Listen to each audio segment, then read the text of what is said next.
There's a book that sits on the shelf of nearly every ambitious person on the planet. It's been called the Bible of Success. Think and Grow Rich. The title itself feels like a sacred promise, doesn't it? A direct command. Just think, and wealth will follow. For over 80 years, millions have held on to this promise, repeating affirmations, visualizing checks with their name on them, and trying to force their thoughts into alignment with abundance. Yet, for most, the riches never come. The bank account stays the same. The freedom they crave remains a distant dream. They're left wondering, what did I do wrong? And that is the critical question. Because what if the failure isn't in your execution, but in the instruction itself? What if the book's famous title is the single greatest misunderstanding in the history of personal development? If you're searching for the keys to unlock wealth and freedom, you're in the right place.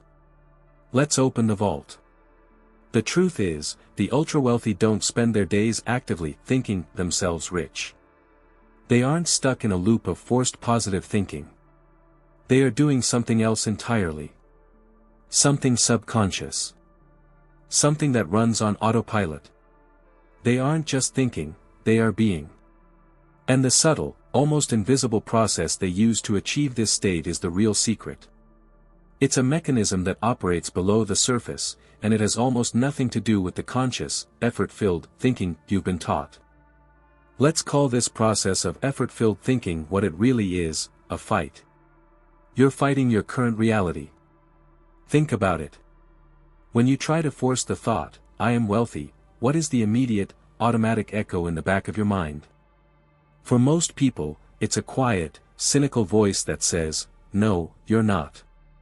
It's the voice that reminds you of the unpaid bills, the car that needs repairs, the life you have right now. This isn't a failure of your willpower. It's a feature of your brain. Psychologists call it cognitive dissonance. Your subconscious mind is a brutally honest machine. Its primary job is to make sense of your world based on the evidence it has. When you feed it a thought that directly contradicts all the available evidence, it rejects it. It's like a security system treating your positive thought as a foreign invader. So, how do the rich bypass this system? They don't fight it. They don't try to shout down the voice of doubt. They reprogram the security system itself. They understand that you cannot install new software by yelling at the computer. You have to get access to the source code. The source code, in this case, isn't your conscious thoughts. It's your identity. It's the set of deep, ingrained beliefs about who you are and what you deserve. And they change this code using a tool Napoleon Hill talked about extensively, but it's a tool that most readers completely overlook in favor of the more glamorous idea of thinking. The tool is mentioned right there in Chapter 4. It's called autosuggestion. But please, erase the image you have in your mind. This is not about standing in front of a mirror and mechanically repeating phrases until your voice is hoarse. That's the shell of the idea, not the kernel. The real secret, the one the wealthy understand instinctively, is this. The subconscious mind does not understand English. Or any other spoken language. It understands only one thing, feeling. Emotion is its native tongue. Trying to convince your subconscious you're wealthy with words is like trying to describe the color blue to a computer using only zeros and ones. The message gets lost in translation. But when you feel abundant, when you generate the genuine emotion of security and freedom, the message is received instantly.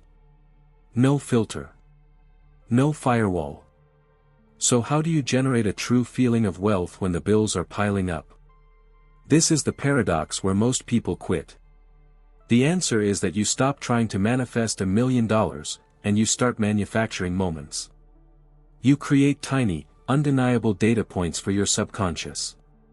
Instead of visualizing a mansion, you go to a beautifully designed hotel lobby, buy a single cup of coffee, and sit there for 30 minutes, absorbing the feeling of the atmosphere. You're not faking it till you make it. You are creating a genuine, real-life emotional experience. You anchor the feeling of that quiet luxury. That one, authentic feeling is more powerful than chanting 1,000 affirmations you don't believe. But capturing these moments is only half the battle. The other half is embedding them into your identity, and the method for that is where the real work begins. So, how do you embed these moments? You don't just remember them. You rehearse them. This is the key difference between passive visualization and active creation. Elite athletes do this. World-class performers do this. And the wealthy do this, whether they call it by this name or not. They perform mental rehearsals. Here's how it works. You take that feeling, that genuine, captured feeling of quiet abundance from sitting in that hotel lobby, and you use it as the emotional fuel for your future. Tonight, before you sleep, don't just visualize your goals. Close your eyes and ask, what would it feel like to live a full day as this future version of me? Feel yourself waking up with that sense of calm security. Feel yourself making coffee, not with a sense of dread about the day, but with a quiet confidence. Feel yourself answering emails with the assurance of someone who provides value, not the desperation of someone who needs a paycheck. When you do this consistently, you're not just wishing. You are rewiring your brain. Neuroscience tells us that the brain doesn't really know the difference between a real memory and a vividly imagined, emotionally charged future event. By repeatedly pairing the feeling of wealth with the vision of your future, you are building the neural pathways of that reality. You're installing the identity before it shows up. This rehearsal creates a deep, unshakable familiarity with a future you haven't even met yet. It moves from being a hopeful wish to a quiet certainty. And that certainty produces a very peculiar kind of action, one that most of the world misunderstands completely. That peculiar action is what we might call, inspired inaction. It looks, from the outside, like patience. Sometimes, it even looks like laziness. Think about the conventional advice. Hustle. Grind. Outwork everyone. This is the mantra of someone operating from a place of lack. It's the energy of chasing. You're trying to force an outcome through sheer volume of effort, hoping something eventually sticks.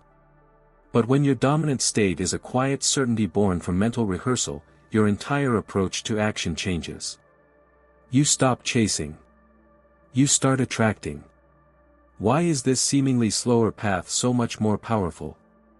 It has to do with the filter in your brain. There's a part of your brainstem called the reticular activating system, or RAS.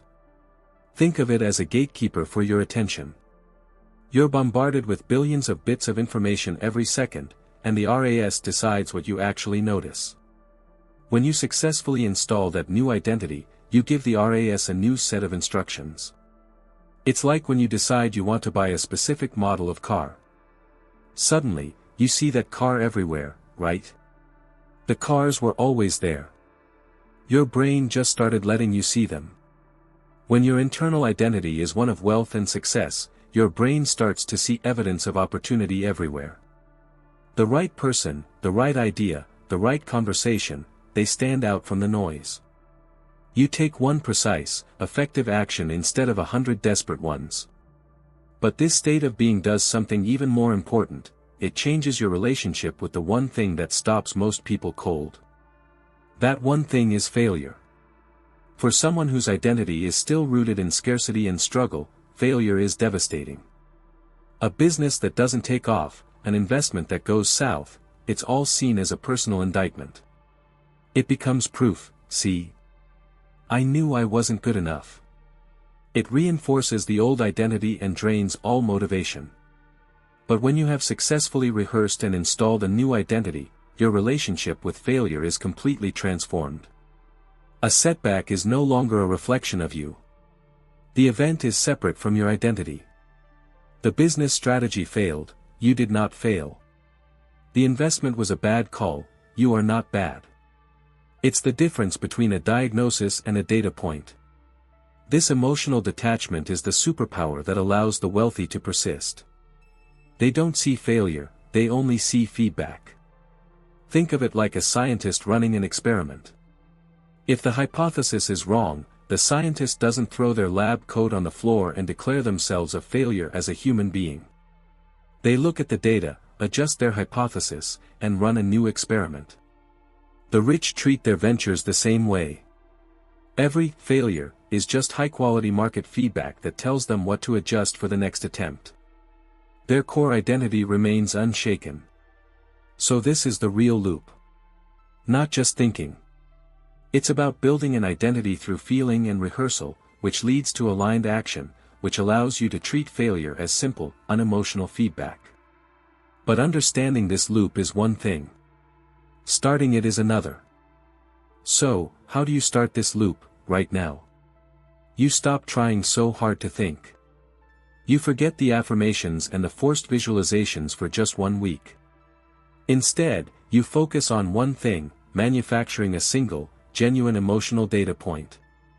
Your only homework is to schedule one experience. Go to that fancy hotel for coffee. Test drive that car. Walk through the most beautiful home in a parade of homes. Don't do it to manifest the thing. Do it only to capture the feeling. That's your only goal. Anchor what that quiet confidence feels like in your body. That is the first domino. Because the secret was never about thinking and growing rich.